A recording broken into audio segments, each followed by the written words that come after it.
Bonjour, nous sommes réunis pour un module intitulé « Réévaluer l'humain et la participation des équipes dans les démarches qualité ». Pour ce faire, nous recevons un consultant en management qualité qui est M. Oleg Kowalewski. Bonjour.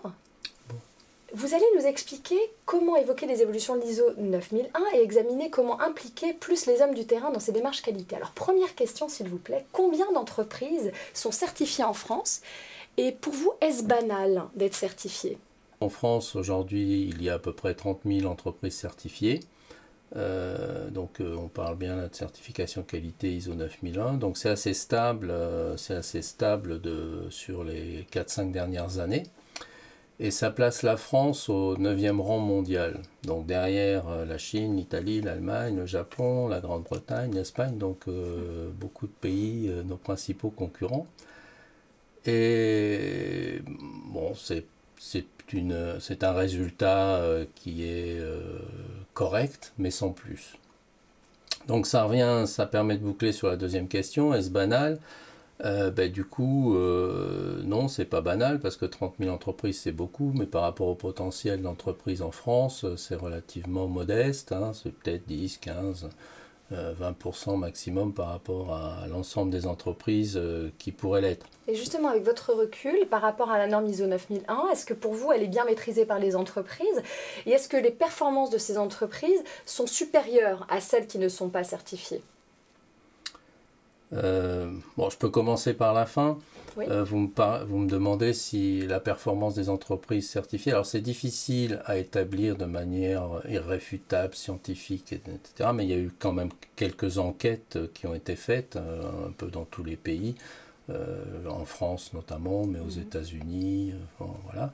Et il apparaît que effectivement on voit une corrélation positive entre la démarche qualité et la performance des entreprises. Alors notamment sur deux aspects qui sont importants et précis, c'est sur les ventes et les parts de marché. Donc qui sont des éléments qui ensuite vont avoir un impact aussi sur les résultats économiques. Forcément, plus on vend, plus il y a de chances que les résultats soient là. Donc oui, et ceux qui sont intéressés, il y a des enquêtes, il y a une enquête notamment qui est disponible sur le site de l'ISO, donc en Suisse, et qui détaille un peu ces aspects-là. D'accord. Alors maintenant, sur la maîtrise du référentiel ou des référentiels de qualité par les entreprises, c'est variable, il n'y a pas une réponse uniforme à cela. Moi, de par mon expérience, qui est limitée forcément, qui repose, j'ai croisé dans mes différentes activités 100 à 150 entreprises, quand même. Pas avec le conseil, la formation, l'audit. On peut distinguer trois catégories d'entreprises, hein. Celles qui ont bien assimilé le référentiel, qui sont même un petit peu au-delà et qui s'en servent vraiment comme un outil de progrès. Donc celles-là, voilà. Alors, je ne sais pas si je dis trois catégories, est-ce que c'est un tiers, un tiers, un tiers, je ne sais pas, hein. Il y a également les entreprises qui ont bien compris le référentiel, font en sorte d'être conformes et dans ce référentiel ont approfondi un aspect particulier qui les intéresse ou qui est plus pertinent pour leur contexte, hein. Ça peut être la production si c'est une entreprise de production, ça peut être autre chose. Et puis le reste du référentiel, ils se contentent de le traiter pour y répondre. Et puis il y a la dernière catégorie, où finalement, ils ne se sont pas forcément posé la question de la maîtrise du référentiel.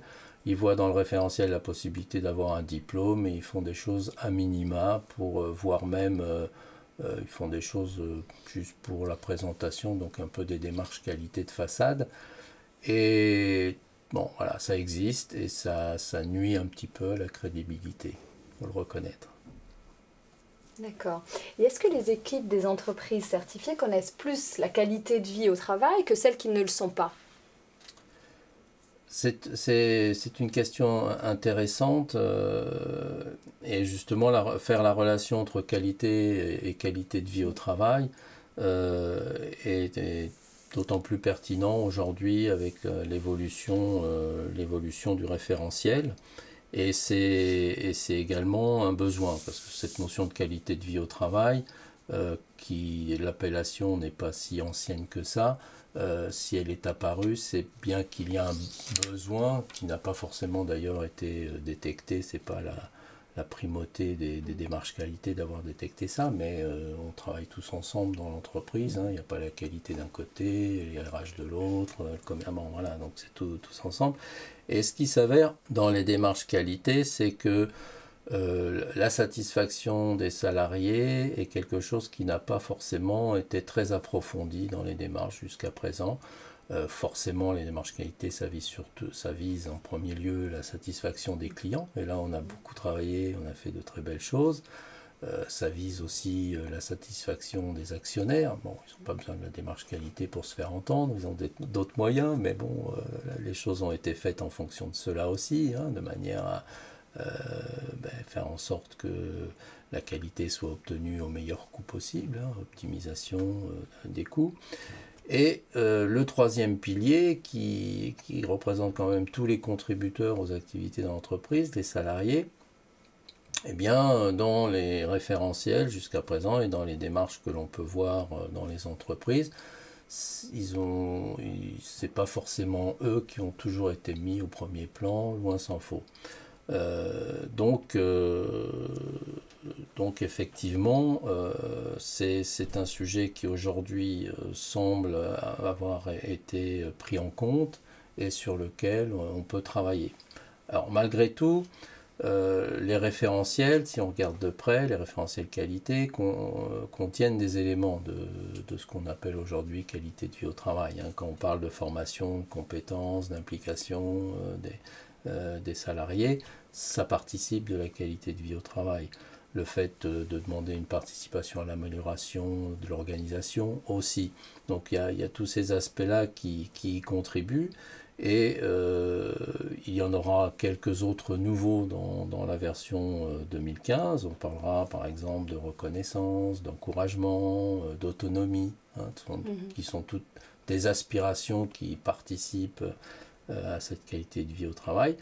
Et du coup, on peut effectivement dire, à condition que l'entreprise s'investisse dans cette dimension-là, que les entreprises qui ont une démarche qualité ont une meilleure ou travaillent davantage à la qualité de vie au travail de leurs salariés. Tout à fait, vous parliez justement de la nouvelle norme ISO 9001. Est-ce que vous pouvez nous dire quelles sont les évolutions prévues? Justement, en plus, la version finale paraîtra au dernier trimestre 2015.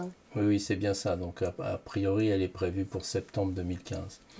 Donc, il y aura plusieurs évolutions sur la structure, le fait qu'il y aura des nouvelles exigences et il y a aussi quelques suppressions d'exigences. Alors sur la structure, l'ISO a demandé à ce que tous les référentiels de système de management, qualité, sécurité, environnement, énergie, information, etc., adoptent la même structure. Et en plus, adoptent 20 à 30% de texte commun, donc le texte le plus général. Concrètement, on passe de 8 chapitres dans la version de 9001, version 2008, à 10 chapitres pour la version 2015. Donc ça, c'est assez important, notamment pour les entreprises qui veulent intégrer les différentes démarches. Ensuite, il y aura des exigences nouvelles. Donc les principales, c'est la prise en compte du contexte interne et externe de l'entreprise dans la définition de sa démarche qualité, parce que toutes les entreprises ne vivent pas dans le même contexte, dans le même marché, ne font pas le même type de produit, il y a du high-tech, il y a du moins high-tech, etc. Donc tout ça a forcément des impacts sur la qualité. Il y a également le fait de prendre en compte, d'élargir la prise en compte des besoins clients à d'autres parties intéressées. Donc l'ensemble des parties intéressées de l'entreprise qui peuvent avoir des choses à dire sur la qualité. Donc forcément les parties intéressées internes, les salariés, mais aussi à l'externe, les fournisseurs bien entendu, et puis plus généralement l'écosystème dans lequel évolue l'entreprise. Il y a également l'introduction de l'approche risque, qui est pas vraiment une nouveauté, c'était déjà en filigrane, mais là c'est vraiment explicité. Donc le fait que ce soit explicité là, c'est là la nouveauté, et qui va permettre également de mieux maîtriser. Le but d'une approche risque, c'est de mieux maîtriser les activités. Donc voilà. Et donc quatrième nouveauté sur la gestion des connaissances. Donc ça, les précédents référentiels s'arrêtaient au niveau des compétences. Là, le soubassement des compétences sont les connaissances, et les entreprises vont devoir aussi travailler sur l'identification, la pérennisation, le partage des connaissances, au sens large la gestion. Et puis enfin l'évaluation des performances, où là c'est le terme, l'expression évaluation des performances qui est un peu nouvelle. Jusqu'à présent on était habitué à l'efficacité du système, efficacité des processus. Là le mot performance est généralisé dans tout le référentiel, que ce soit pour le système, pour les processus, pour les fournisseurs, pour tous les sujets, pour la qualité elle-même, performance, qualité, etc. Donc voilà les quelques grandes nouveautés. Et puis quelques suppressions aussi. Donc plus d'exigences formelles de manuel qualité, ni de procédure, mais bien sûr il reste des informations à documenter. Mais voilà, donc on lève un peu le côté documentaire, exigence documentaire qui colle un petit peu à la peau des démarches qualité. Et puis il n'y a plus non plus d'exigence formelle de représentant de la direction, c'est-à-dire de responsable qualité, mais bien sûr demeure l'existence de responsabilité qualité, donc à affecter sur les différentes personnes de l'entreprise. En quoi ces évolutions ont-elles impacté les hommes et femmes de ces entreprises certifiées pour vous? Alors de plusieurs manières.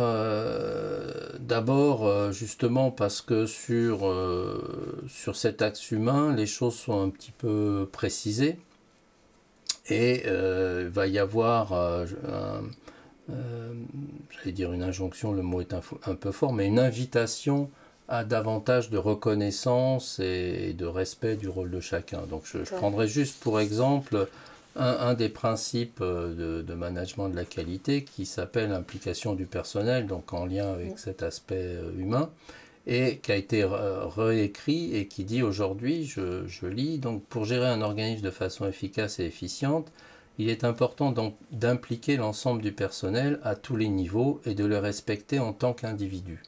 Donc cette notion de les respecter en tant qu'individus, c'est nouveau dans le référentiel, pas dans la vie. Mais tout le monde, toutes les entreprises ne pratiquent pas forcément déjà cela. Il est dit ensuite la reconnaissance, la responsabilisation et l'amélioration des compétences et des connaissances facilitent l'implication du personnel dans l'atteinte des objectifs de l'organisme. Bien sûr, l'entreprise ou l'organisme, on l'appelle ici, ce travail-là, enfin cette reconnaissance, cette responsabilisation, cette prise en compte de l'humain, elle souhaite aussi que ça ait des traductions ensuite dans l'implication des personnes, ce qui est pour atteindre les objectifs de l'entreprise, ce qui est tout à fait naturel. Mais donc le levier humain est davantage pointé qu'il ne l'était dans les précédents référentiels, en tous les cas dans les précédentes versions. Donc il appartient aux entreprises, et moi c'est le sens de mon message, de profiter de cette invitation pour cultiver des pratiques peut-être un peu moins cultivées jusqu'à présent. Comment faire passer le message aux équipes et les faire participer plus? Il n'y a pas de recette miracle, hein, ça va dépendre de la structure, de son effectif. Moi je crois qu'il y a déjà au départ une méthode à mettre en place, c'est de tenir compte de l'ensemble des parties concernés dans l'entreprise, que ce soit le personnel, l'encadrement, la direction. Donc chacun doit pouvoir donner son avis, et pour que la démarche globale fonctionne, il faut, enfin à mon sens, il convient aussi que chacun y trouve son intérêt. Oui. Quand on fait des démarches qualité ou autres, où seule une partie de l'entreprise trouve son intérêt, bon, la direction et l'entreprise globalement, mais au détriment de contraintes pour une autre partie, donc souvent les salariés, eh bien c'est difficile à pérenniser. Et ça pose, voilà, donc je pense que là aussi, le pragmatisme imposerait qu'on intègre cela et que l'on prenne conscience que pour que ça marche, il faut que tout le monde y trouve un minimum d'intérêt. Pas forcément le même, mais que chacun y trouve intérêt. À ce moment-là, elle peut le faire vivre, s'impliquer dans la démarche et obtenir le maximum de ce qu'elle peut donner. D'accord. Et en synthèse, pensez-vous que la version 2015 de la norme ISO 9001 constitue un progrès ? Oui, c'est un progrès, c'est un bon millésime, a priori. En tous les cas, c'est mon avis. Et pour plusieurs raisons. D'abord, je prendrai les raisons les plus simples, par ordre d'importance croissant. Déjà, comme c'est une révision elle s'appuie sur le texte précédent et elle récupère 70 à 75%, enfin plus exactement 70 ou 75% du texte actuel et la reprise du texte précédent, mais reformulée, améliorée pour une meilleure compréhension par toutes les entreprises qui sont intéressées.